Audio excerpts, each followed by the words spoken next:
Hello my dear student, welcome to my YouTube channel Learn Physics with Deepak sir. Dear student, जिसने भी अभी तक मेरा channel subscribe नहीं किया तो प्लीज जल्द से जाकर बेल आइकन पर क्लिक कीजिए और मेरे चैनल को सब्सक्राइब कीजिए ताकि आपको कोई भी नई अपडेट होगी वो आपको इजिली अवेलेबल हो जाएगी। ठीक है। दूसरी बात, जिसने भी अभी तक टेलीग्राम पर जाकर मुझे ज्वाइन नहीं किया, सबसे पहले टेलीग्राम डाउनलोड कीजिए और उसके बाद वहां पर जाकर मुझे ज्वाइन कीजिए ताकि क्या होगा, जितना भी मैं लेक्चर यहाँ पर पढ़ा रहा हूँ वहां पर आपको in the form of PDF आपको अवेलेबल हो जाएंगी। ठीक है। ज्यादा टाइम वेस्ट करते हुए चलिए आज टॉपिक पे। ठीक है। और आज का जो हमारा टॉपिक होगा, क्लास कौन सी रहेगी, क्लास 11th रहेगी। ठीक है। जिसमें मैं आपको टॉपिक पढ़ा रहा था last physical word and measurement से सिग्निफिकेंट फिगर्स।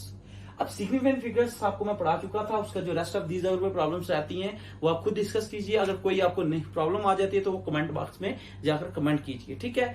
तो आज से जो हमारा टॉपिक रहेगा वो किस पे रहेगा, एरर पे रहेगा। ठीक है। सबसे पहली बात आती है एरर। ठीक है, जिसको हम कहते हैं एरर एनालिसिस।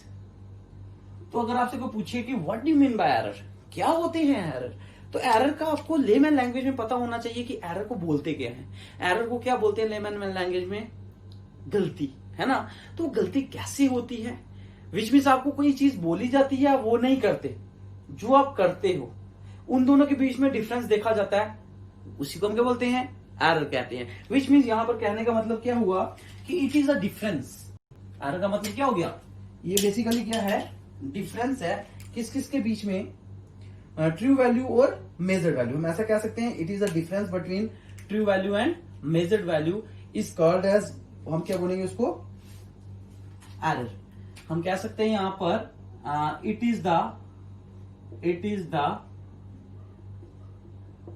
डिफरेंस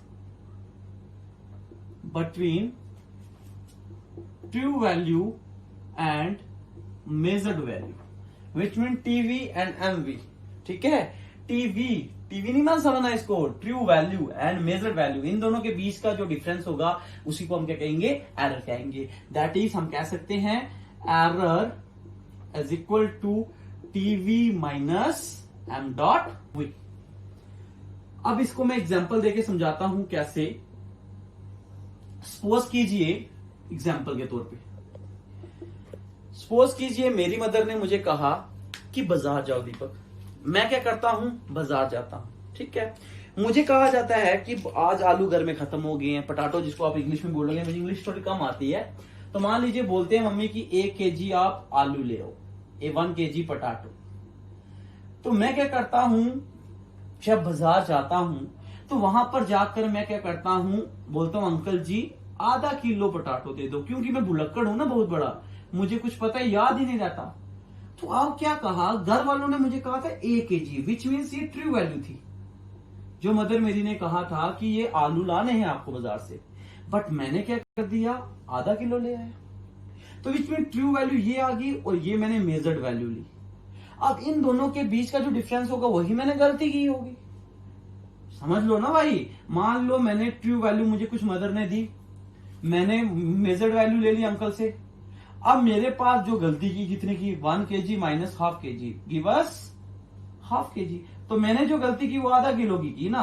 तो अब मैं जब घर जाऊंगा बड़े गाने बोलते बोलते घर पहुंचूंगा, जब मम्मी को बोलूंगा ये लो आधा किलो पटाटो, तो आगे से चित्तर चलेंगे, बोलेंगे तूने क्या किया है, बहुत बड़ी गलती की। मैं बोलूंगा क्या गलती की है, बोलेंगे भाई तूने आधा किलो पटाटो लाए हैं, मैंने तुझे किलो बोला था। तो विच मीन्स एरर मैंने कितने का किया था, आधा kg का किया था। तो hope you understand what's the actual meaning of error. ठीक है।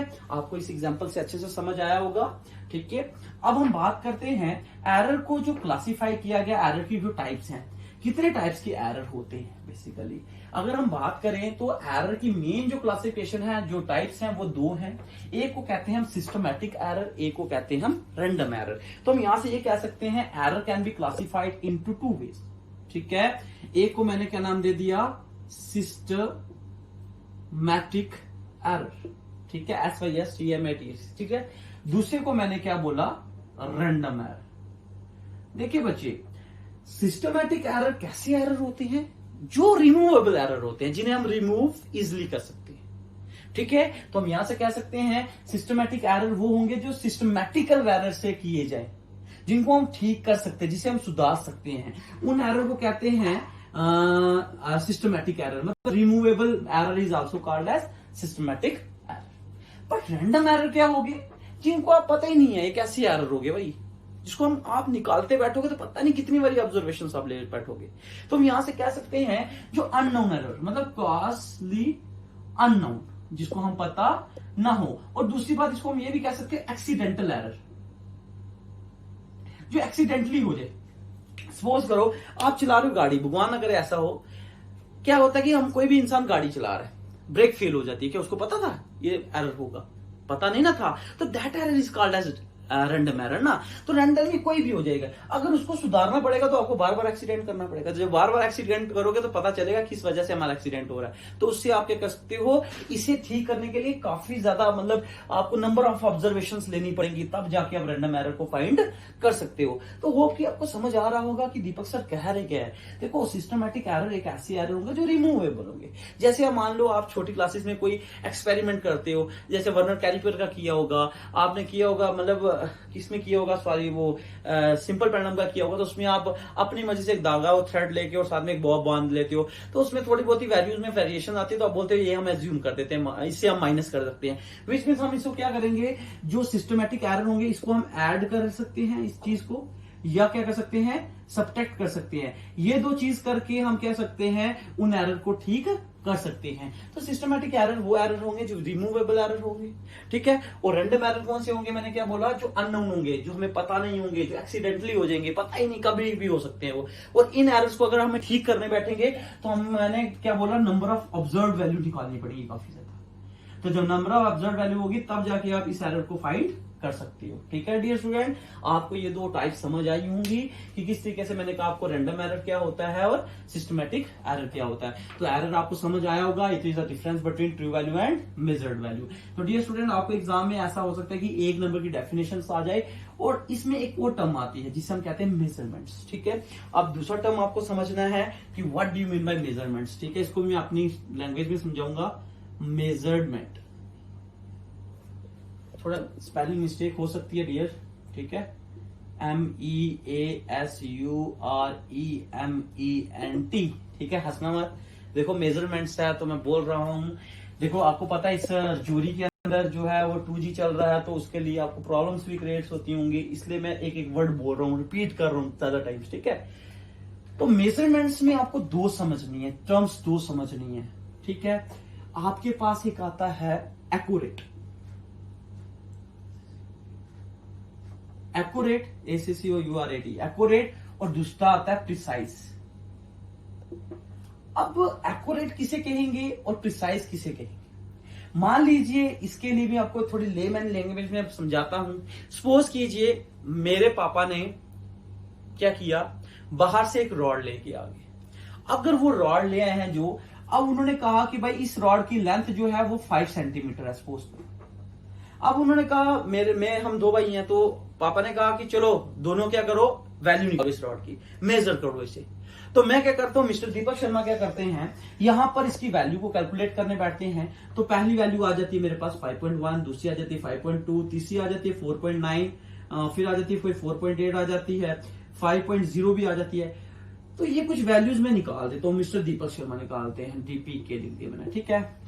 और दूसरी वैल्यूज जो है वो मेरा भाई निकालता है, और वो मेरा भाई जो निकालता है वो मान लो 6.20, 6.21, 6.23, 6.24।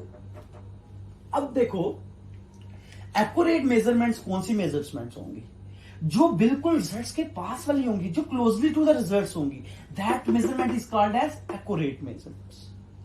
अब प्रिसाइज देखो, ये 5 जो है 5.1 पास है, 5.2 भी पास है, रिजल्ट के 4.9 भी और 4.8, बट ये काफी दूर पे है। और ये अगर दूसरी बात करें, ये जो मेजरमेंट है साइमल्टेनियसली गट्ठी गट्ठी है, नियर नियर है।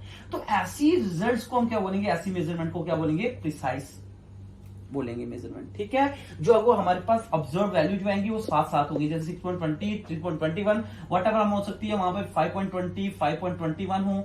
तो ऐसी वैल्यू, ऐसे रिजल्ट्स को हम क्या बोलेंगे, प्रिसाइज रिजल्ट्स, और ऐसे रिजल्ट्स को हम क्या बोलेंगे, एक्यूरेट रिजल्ट। जो बिल्कुल एक एक्यूरेट के पास, एग्जैक्ट वैल्यू के पास जो वाली वैल्यू निकलेंगी उन वैल्यूज को हम क्या बोलेंगे, एक्यूरेट मेजरमेंट। और जो दूर दूर थोड़ी निकलेंगी बट वो साथ साथ होंगी तो उन्हें क्या बोलेंगे, प्रिसाइज मेजरमेंट्स। अब आपको ऑब्जेक्टिव आ सकता है कि इधर आपको कोई एग्जांपल दे देता है, वो बोलता है कि कोई भी आपके पास जो मेजरमेंट होती है वो एक्यूरेट प्लस प्रिसाइज हो सकती हैं। बोलना डेफिनेटली हो सकती हैं, ठीक है, ये आपको बोलना है। आपको ऑब्जेक्टिव आ सकता है कि कोई भी अगर हम मेजरमेंट ले लेते हैं, if we do measurements, example ही कोई भी ले सकते हो, क्या वो आपको पूछा जाएगा एक्यूरेट हो सकती हैं, प्रिसाइज, दोनों चीजें इकट्ठी हो सकती हैं? आपके पास आंसर क्या होना चाहिए? यस, ठीक है। 1 मार्क का क्वेश्चन आपको ऑब्जेक्टिव आ सकता है।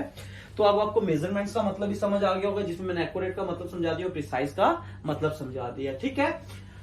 अब आपके पास आता है कि हाउ, किस तरीके से हम एरर को एक्सप्रेस करते हैं, हाउ टू एक्सप्रेस एरर, ठीक है। अब ये चीज समझनी है आपको। डियर स्टूडेंट, देखो ये कोई इतना डिफिकल्ट टास्क नहीं है समझना इसे, बट यही है कि थोड़ा ध्यान देना, अच्छे से आपको समझ आएगी। ऐसा हो ही नहीं सकता कि आपको चीज को समझ ना पाओ। तो आपके पास अब ये टॉपिक यही आगे कंटिन्यू कर रहा हूं मैं। आपके पास आता है हाउ टू एक्सप्रेस एरर। हम एरर को कैसे एक्सप्रेस कर सकते हैं? तो error can be express into different ways, ठीक है। हम एरर को डिफरेंट वे से क्या कर सकते हैं? एक्सप्रेस कर सकते हैं। तो डी स्टूडेंट, आज आपको मैं मैथमेटिकली फॉर्मुलेशन ही कराऊंगा, तो इसके बाद इस पे एक न्यूमेरिकल करूंगा, जिससे आपको बिल्कुल क्लियर हो जाएगा कि एरर है क्या बेसिकली, ठीक है। सबसे पहली बात, इसमें जो एरर आपके पास आएगा, उस एरर का नाम है मीन एरर, या आप कह सकते हो एक्यूरेट एरर। देखो आपके पास एक्यूरेट एरर, देखो एक्यूरेट एरर को ही हम कहते हैं मीन एरर, ठीक है, जिसको रिप्रेजेंट करते हैं एक्स बार से। सपोज करो मेरे पास क्या होता है, इसको हम एक्यूरेट एरर को हम एक्स बार से रिप्रेजेंट करते हैं, ठीक है। अगर मान लीजिए एक्यूरेट एरर कैसे आपके पास एक्यूरेट रिजल्ट्स कैसे आते हैं? जब आप एक बार किसी आपको एक्सपेरिमेंट दिया जाता है, उसकी 4-5 वैल्यूज निकालते हो, 4-5 वैल्यूज को निकाल के उसका मीन निकालते हो, तो आपके पास जो भी वैल्यूज आती है वो आपके पास क्या होता है? एक्यूरेट रिजल्ट होता है, ठीक है। याद रखना, मान लीजिए आपके पास ए कोई पहली ऑब्जर्व वैल्यू है, दूसरी बी आ गई, तीसरी सी आ गई, चौथी डी आ गई, सबको ऐड करके 4 से डिवाइड करोगे, जो आपके पास एरर आएगा वही एरर क्या होगा? एक्यूरेटली होगा, ठीक है बच्चे। अब आपके पास आता है दूसरा, याद रखना अच्छे से, एब्सोल्यूट एरर।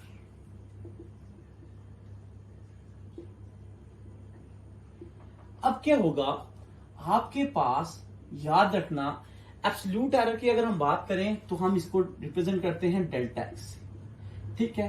सपोज करो इसके केस में हम कहते हैं, लेट करते हैं मेरे पास कोई मीन वैल्यू आई है। भाई मैं खाली आपको मैथमेटिकल फॉर्मुलेशन से चीज, आज फॉर्मुलेस बता रहा हूं। लेट करो मीन वैल्यू मेरे पास क्या आ गई? एक्स बार, और मैं कोई ऑब्जर्व वैल्यू ले रहा हूं ith टर्म की, ठीक है, तो उसको मैं रिप्रेजेंट करता हूं एक्स आई से। तो देयरफॉर एब्सोल्यूट जो एरर होगा, जो डेल्टा एक्स होगा, वो बराबर होगा x bar minus x of ith terms, ठीक है बच्चे। जब मैं न्यूमेरिकली करूंगा आपको समझ आ जाएगी। एब्सोल्यूट एरर का फार्मूला क्या हो गया? Mean value minus, it is the difference between mean value and ith terms, means ith observations of a given quantity जो भी दी होगी, ठीक है। ये होता है एब्सोल्यूट एरर। अब आपके पास आ जाता है, मान लीजिए आपके पास अगर हम बात करते हैं मीन एब्सोल्यूट एरर, क्या होता है? Mean absolute error. देखो ये अब एक्स आई के केस में आया था, तो आप क्या करोगे, जो मीन एब्सोल्यूट एरर होती हैं, आपको पास जो भी ये रिजल्ट आएंगे, जो भी रिजल्ट आपके पास आएगा, अगर वो नेगेटिव में होगा, देखो एब्सोल्यूट एरर नेगेटिव में भी हो सकता है और पॉजिटिव में होगा, तो यहां पर आप मॉडुलस का सिंबल यूज करोगे, क्योंकि यहां पर गिवन क्वांटिटी वो किसमें कन्वर्ट हो जाएगी? पॉजिटिव में। तो यहां पर आपके पास आ जाएगा डेल्टा x1, सपोज करो ith तक है ना, दूसरा आ जाएगा डेल्टा x2 कर दो, तो इनका जो मॉडुलस लोगे up to so on x delta x ith तक लेके डिवाइड कर दे दो ith टर्म के लिए, जो आपके पास रिजल्ट आएगा वही आपके पास क्या होगा? मीन एब्सोल्यूट एरर, ठीक है बच्चे। इसको हम रिप्रेजेंट करते हैं डेल्टा एक्स थे, ठीक है, मॉडुलस ऑफ डेल्टा एक्स, ठीक है। आपको अच्छे से समझ आ रहा होगा। तो मतलब ith टर्म के लिए करोगे तो आप simply some of observation upon total number of observations किसकी करोगे? एब्सोल्यूट एरर की, जो टर्म आपके पास आएंगी, क्योंकि यहां पर एक टर्म नहीं होगी ith के लिए, तो 1 2 3 अप टू सो ऑन हो सकता है। अब आपके पास आता है, उसके बाद आता है रिलेटिव एरर। देखो रिलेटिव एरर की अगर हम बात करेंगे, बेसिकली बच्चे आपको मैंने पहले कहा ये फार्मूलेज आपको याद रखने हैं। रिलेटिव एरर जो होता है बेसिकली क्या होती है? एक रेशियो होती है। क्या होता है? एक रेशियो होती है। किस चीज की रेशियो? कि आप जब इस सब का क्या कर दोगे, मीन एब्सोल्यूट एरर निकालोगे, तो मान लो ये मीन एब्सोल्यूट एरर है, मीन एब्सोल्यूट एरर है, ठीक है। इसको जब डिवाइड करोगे आप किससे? एक्स बार से जो आपके पास रिजल्ट आएगा वही आपके पास क्या होगा, रिलेटिव एरर होगा। ठीक है, फिर उसके बाद आता है next percentage error. Percentage error, ठीक है, तो परसेंटेज एरर क्या निकालोगे आप, याद रखना रिलेटिव एरर इनटू 100%। तो ये हमारे पास डिफरेंट वे है जिन वे से हम क्या कर सकते हैं, एरर को कैलकुलेट कर सकते हैं। पहला मैंने क्या दिया, एक्यूरेट एरर। एक्यूरेट एरर को मीन एरर भी कहते हैं। और जब मैंने मीन्स की वैल्यू कुछ भी निकालूंगा, जब मैं इसमें न्यूमेरिकल करूंगा, आपको इसलिए समझ आ जाएगा। दूसरे एरर मैंने कहा कि एरर को हम रिप्रेजेंट करने का दूसरा वे है एब्सोल्यूट एरर। एब्सोल्यूट एरर को डेल्टा एक्स से मैंने बोल दिया कि रिप्रेजेंट करते हैं। ठीक है, अब डेल्टा एक्स है तो मैंने लेट कर दिया, इसके लिए मीन वैल्यू कोई एक्स बार, ith टर्म वैल्यू को ऑब्जर्व कर ली एक्स आई। तो इस केस में मेरे पास जो एब्सोल्यूट एरर को कैसे लिखा जाएगा, delta X I is equal to X bar minus X I.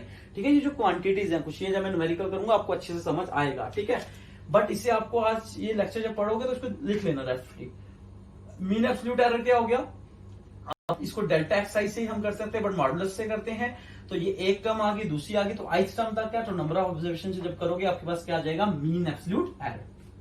ठीक है, उसके बाद आपके पास आएगा रिलेटिव एरर। देखो ये मैं ith टर्म के लिए कर रहा हूं सारा कुछ। तो उसके बाद आता है रिलेटिव एरर। रिलेटिव एरर होता है mean absolute error divided by mean error, मतलब मीन एरर या एक्यूरेट एरर, इन दोनों को जब आप डिवाइड करोगे तो आपके पास क्या आ जाएगा, रिलेटिव एरर।